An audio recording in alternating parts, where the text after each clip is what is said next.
Hey, it's Johnny with Chicago South SEO, once again talking about small business internet marketing.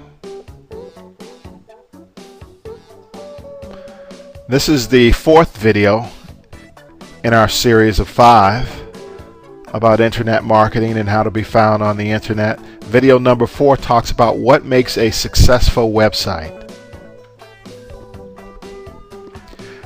Usually when I do presentations about SEO or having a successful website, one of the first statements that I'll hear, or one of the first comments, even when I'm talking to prospective clients, is, "But I already have a website."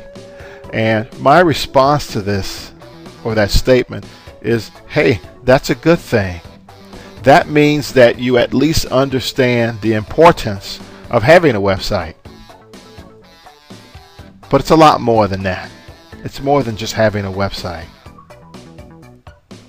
And usually what I will do is I will counter with a series of questions. Usually a series of 8 questions. Question number 1, for instance, does your website work for you? And usually that will get a blank stare. And what I mean by that is, does your website convert? Meaning, does it result in sales for you? Does it result in clients? Does it result in signups for your email list? Because if it is not doing any of that, then your website doesn't work for you. Question number 2, does your website just take up space, or does it really help to share your business or your product or services? Question number 3, how many people visited your website yesterday? How about last week or even last month? What about last year? I've found that most people have no idea what kind of traffic they're getting on their website or who's been there. And that's usually because they don't have any kind of analytics software or metric software installed, such as Google's free analytics software, Google Analytics. How are you going to know where you're going if you don't know where you've been, or if you're not keeping score, so to speak? Question number 4, does your website allow visitors to sign up to receive offers or a newsletter or something like that? Do you have a sign-up form on your website?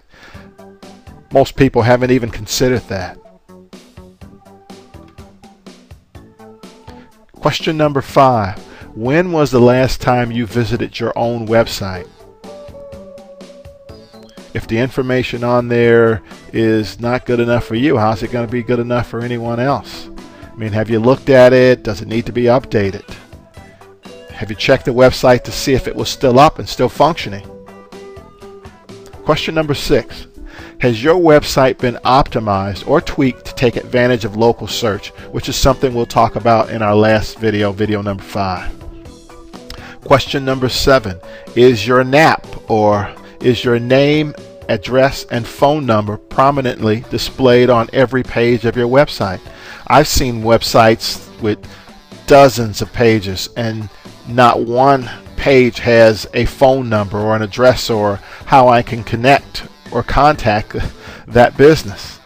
Go figure.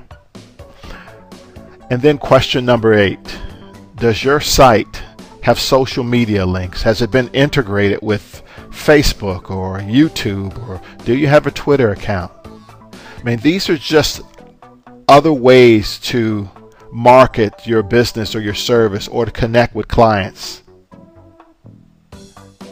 And these are usually the 8 questions that I'll ask, and they will usually get blank stares, or they will usually get flat out, no, I hadn't thought of that.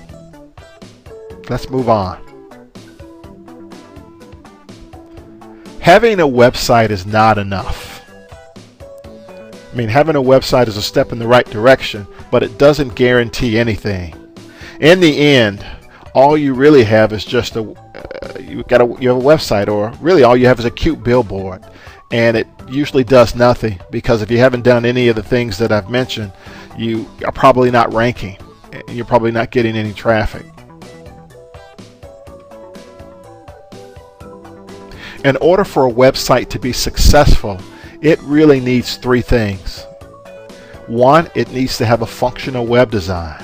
What I mean by that is it professional looking? Is it easy to navigate? Things like that. Number 2, is that website search engine optimized to rank well in the search engines such as Google, Yahoo, or Bing? Is it being found? And what I mean by being found, not typing in your brand name or the name of your business. I'm simply saying if I typed in a search phrase that was related to a product or service that you provided, would I see your website? That's what I'm getting at. And then number 3, does that website provide useful or value-added information to potential customers? What I mean by that is, what's going to keep me coming back? Or if I should land on your website, what is the message there? Is there enough content? Is there enough or strong enough message? Is there a call to action to convert me?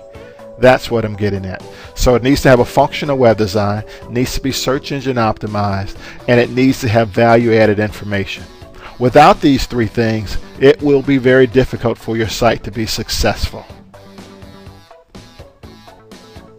Now you might be asking, why a successful website? Well, here's what I want to help you understand.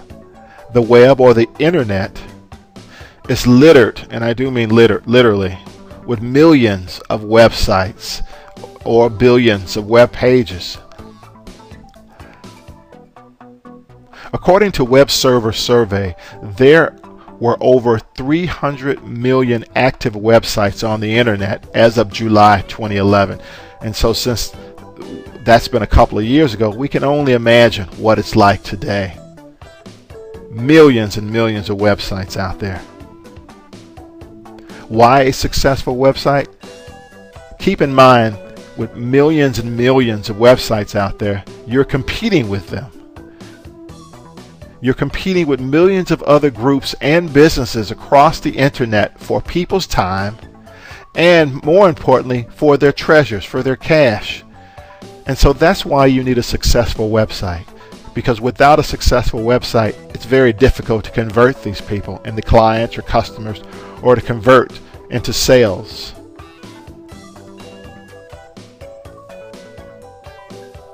Well, that's the end of video 4, what makes a successful website.